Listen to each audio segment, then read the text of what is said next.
love it. You guys are I'm being amazing. recorded. You're being recorded, Christopher. But gosh, don't use this against me, okay? Well, I'm not gonna make any promises. No promises. Uh, I love it. you're welcome. So we have Christopher Lee here joining us today from Beham Real Estate. Christopher is amazing. He has gone through some ups and downs in life, not just, with work, but personal, and he has persevered through all of it.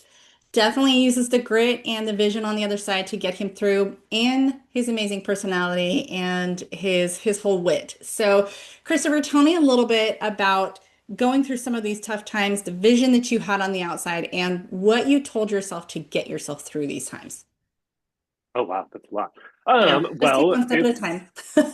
been a lovely 8 years. It's been a lot of ups and downs. I didn't know what I was getting into at the very beginning because I was new to real estate in totality. Like I didn't know anything about real estate or real estate sales or any of that stuff. So it was probably a good idea that I didn't know anything because I didn't had no clue how volatile markets were and how the ups and downs of every year go and Hmm. all that. So I got into it kind of blind, working with somebody or under somebody in real estate and then entered from that admin position, Uh-huh.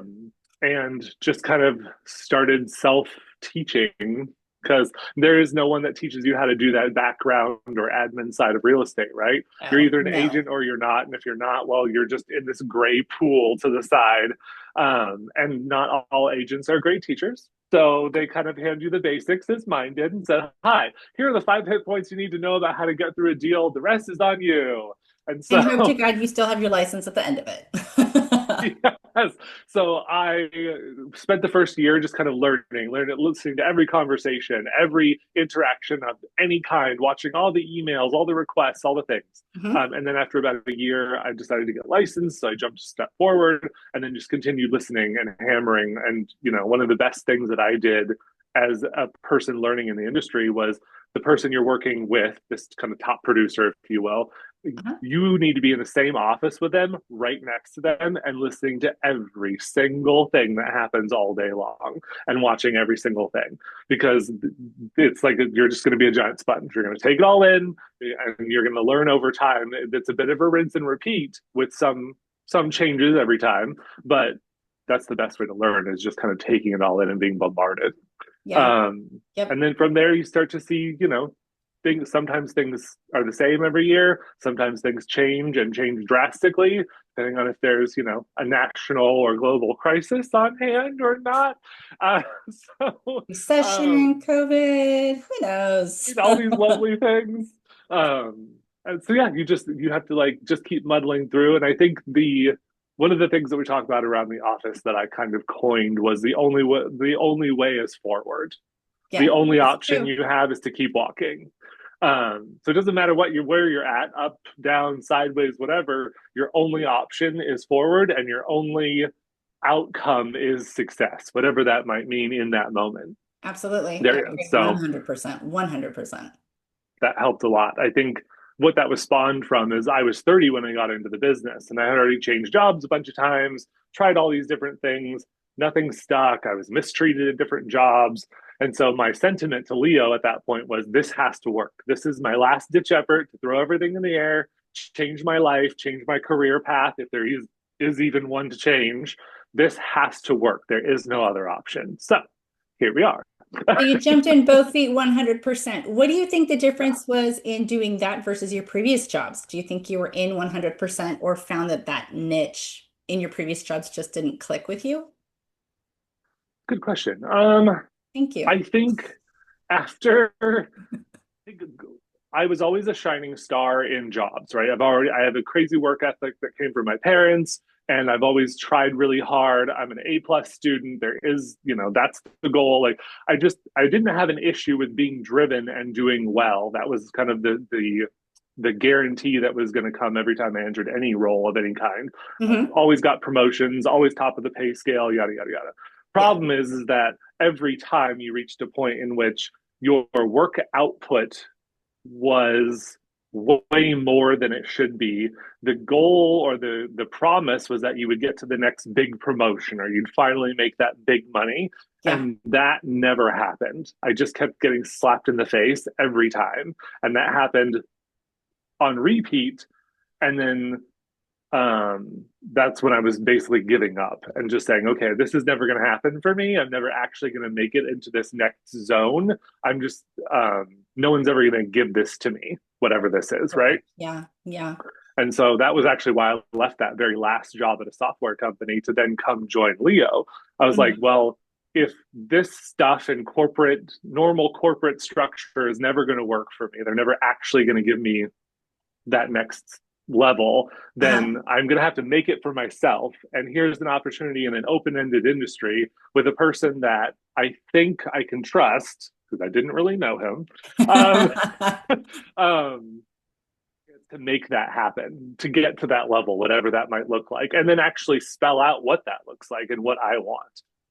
Yeah, And that is pretty amazing if you think about it. Most people don't look at it from that point of view. Most people look at it and they go, gosh, I get this job and I really hope that this can work for me. You got yeah, into the job and said, I'm going to create my own destiny and you need to be the person that's going to allow me to do that or I'm out and I'll do something different somewhere else and I'll make it happen. 100%. Yeah, absolutely, And I absolutely. think I mean, that's you finally have to realize that no one's going to give it to you, and you can't. I mean, it sounds terrible, but you can't trust people to give it to you in the first place. And then you well, it's also have not to their recognize they're not responsibility. going to give it to you. Correct. And it's not their So, responsibility to give it to you. How bad do you yeah, want it, basically? So, and true. you have proven that over and over again with things that you do, the ideas you come up with, the hard conversations that you have to have, especially in a growing business in an ever-changing market.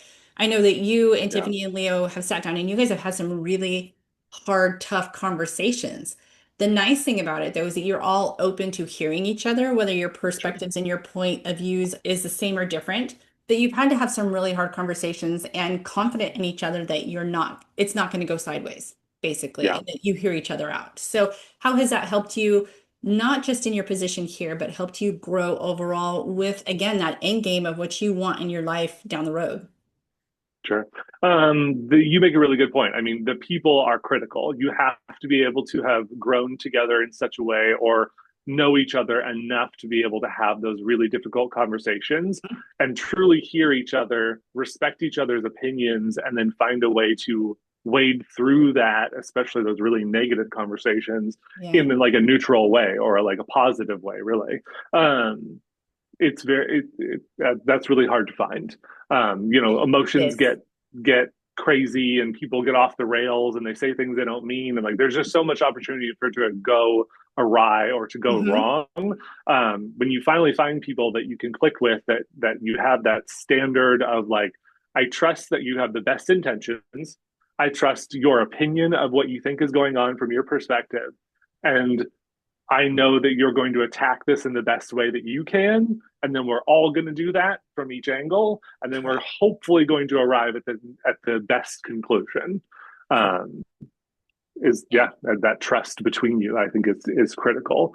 And you're absolutely right. There's been lots of conversations. I mean, I'm the financial guy, so I'm the one that has to project the future and say whether it's good or bad.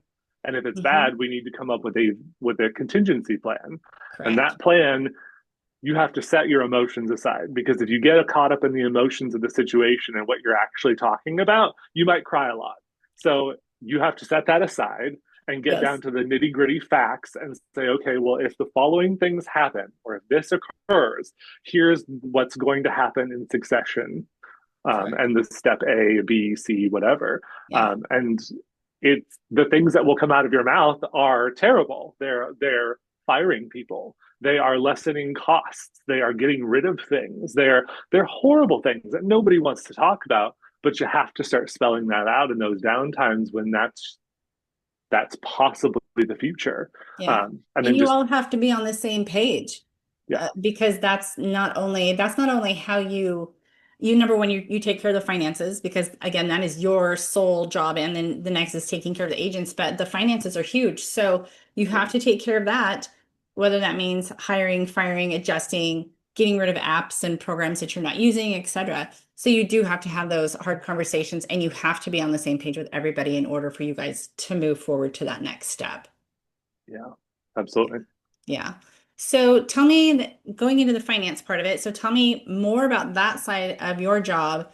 And then as you add agents, as you guys are adding agents to this brokerage, I know that every person's different. Every person's angle of marketing and what they're going to do with their business is different. What are the expectations that you set down for every agent and for yourself so that your job is easier and they know what to expect so their jobs and their careers can take off?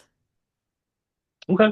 I think baseline for the agents is usually a certain amount of sales. I mean, for your area, you kind of know what a full-time agent does minimum, and Hmm. then what you talk to people about what they've done in past, maybe what their best year was, and then you setting them up on a path to basically meet or exceed that best year, and then just keep pushing the envelope forward. Right. But with the base set that like you should never sell less than this because anybody doing this full time should be able to do that. Uh-huh. You're up here and you need to keep growing, right? Correct. So I think setting those expectations is super important, but also aligning with where people are at in life too. I think a big piece of what we've had to do, one of the things we've had to do differently as a brokerage is if we're going to retain people long term, there has to be a certain acknowledgement and understanding of where people are at, what their goals are, and then Hmm. how those shift every year.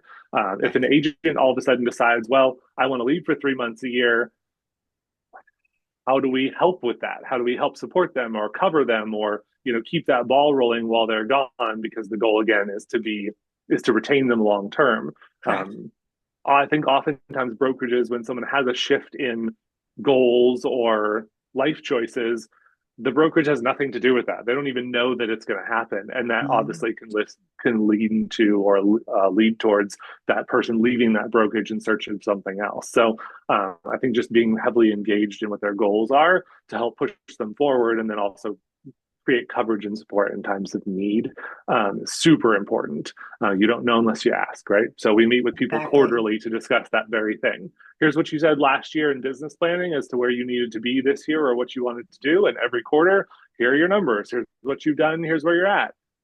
What's new? What's different? What suggestions do you have for what's working here at the brokerage and what's not?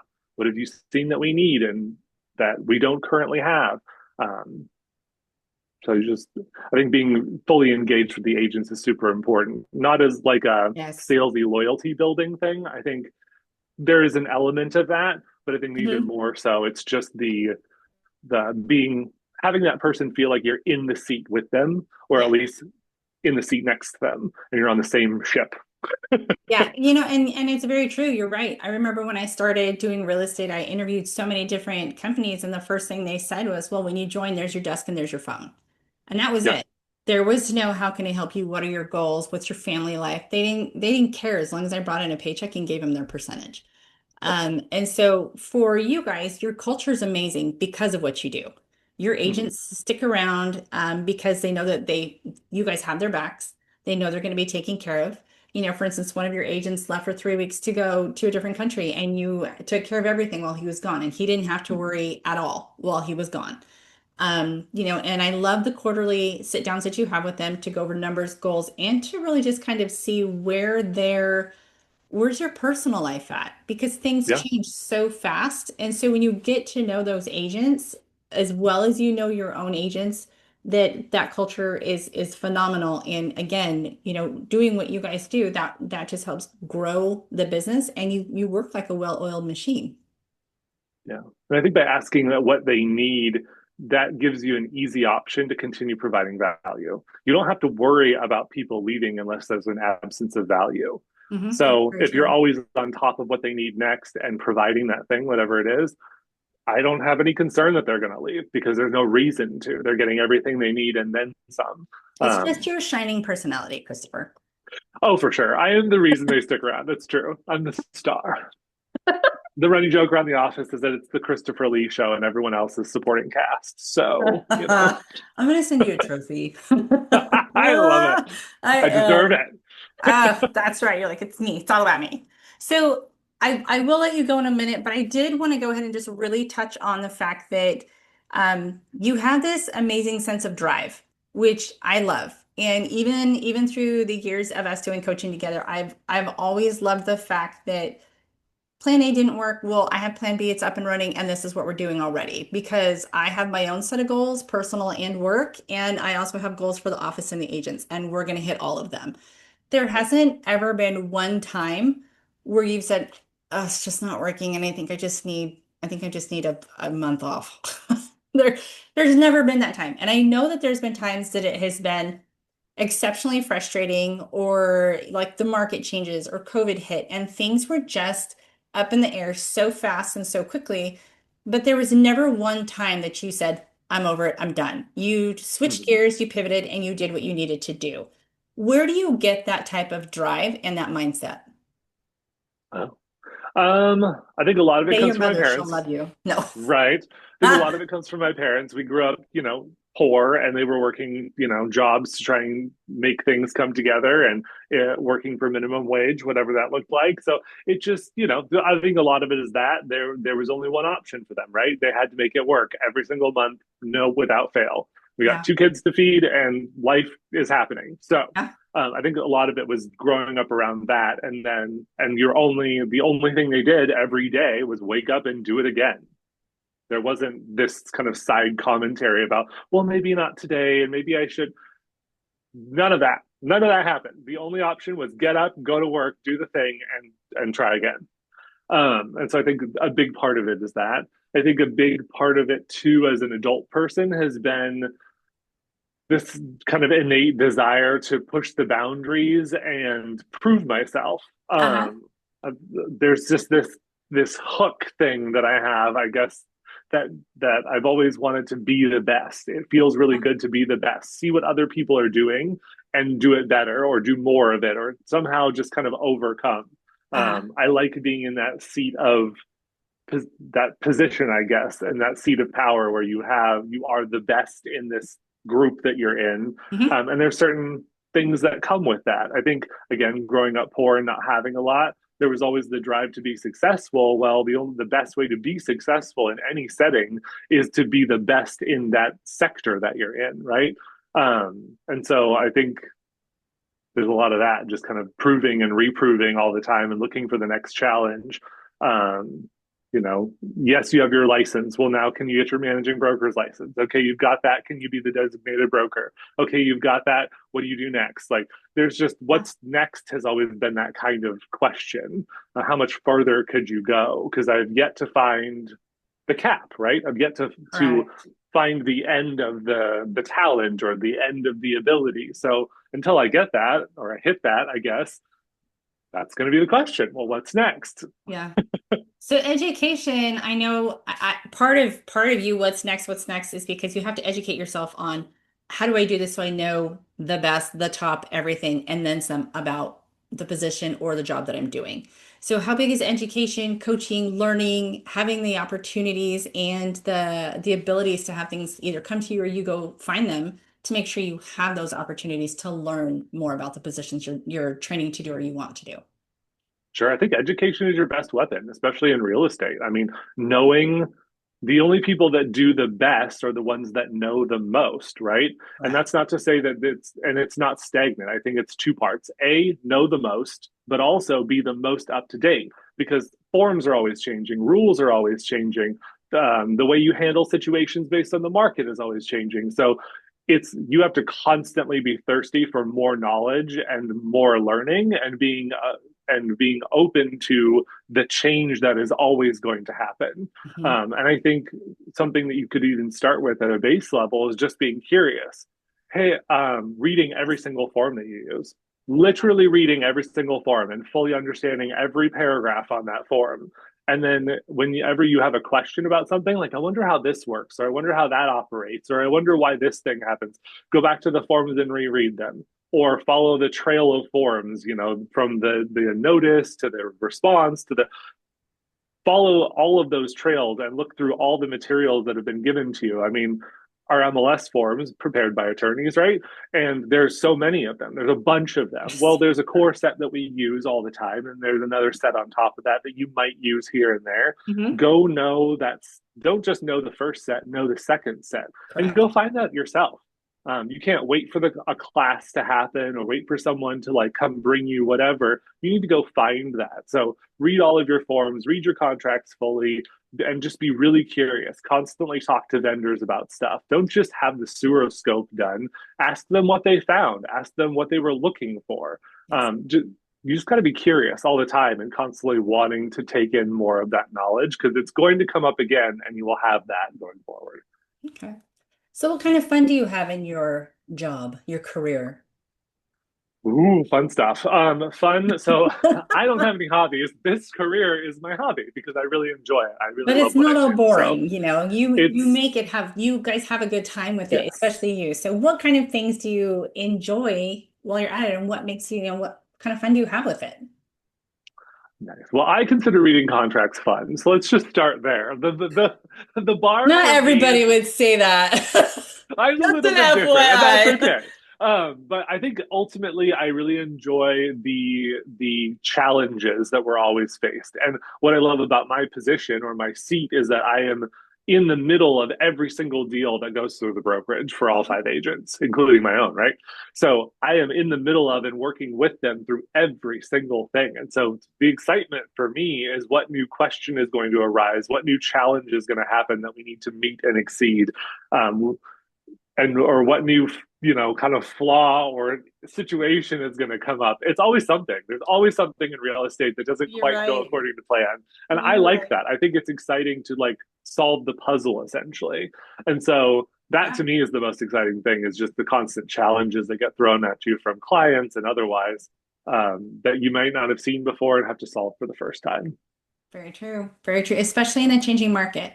Yeah. And the markets, as you know, can change very quickly. I mean, I know Yeah. that in the recession, everything changed in probably about 5 days. Yeah. I remember everything being so expensive as far as real estate goes. And then within the week, we didn't have an economy. People lost jobs, and you saw your first short sale. And then a month later, about 30% of the market was starting to become foreclosures and short sales. Blah, blah. And then probably within that year, the joke was in the newspapers, Halloween, where you go trick-or-treating and all the kids would go trick-or-treat, and then five houses you go by and they all had their lights off. And then you go to the next one, trick-or-treat, and four more houses that were all blank because the foreclosure market was so big, so fast. Mm-hmm. And when changing markets happen, you have to be prepped and ahead of them. So like you Yeah. said, that's a challenge for you, for everybody, but jumping ahead of it and having a plan A and a plan B would certainly help. Absolutely. Yep. Kind of second guessing or trying to assume what's about to happen in the future, which no one has a real crystal ball, which we did, but you can at least try. You could say, okay, here's the last five things that I've seen go well or go poorly. Here's what we think is might happen. And then here's option A, B, C. Yeah. I think going to your client in any case, having at least two options, if not three, is always super smart. These are the top three outcomes. Here's the answer to those, and you get to make this choice, but this is the best educated guesses we got.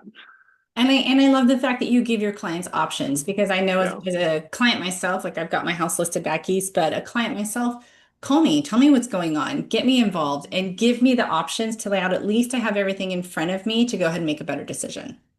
And people like a game of three. It's kind of like it's the American way, right? We have good, better, best. Three Yep. seems to be a running theme. Give them three options. Give them the static no change option. Give them like a light moderate option, and then give them the aggressive option. Let them make the choice. Because you never know where. I mean, you should know where they're at, but like they may have changed their mind. Something may have occurred that's different. So That's I it. think people like having options and they like to be have some control over the situation, but still within the confines of leaning on you to coach them and still provide that structure. Yeah, Yeah. absolutely.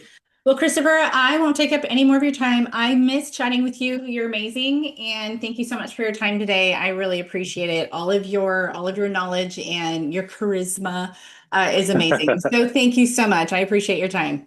Oh, you're very welcome. Happy to do it anytime. Let me know if you need anything. I'll be around. Sounds good. We'll talk to you later. See you later. Bye.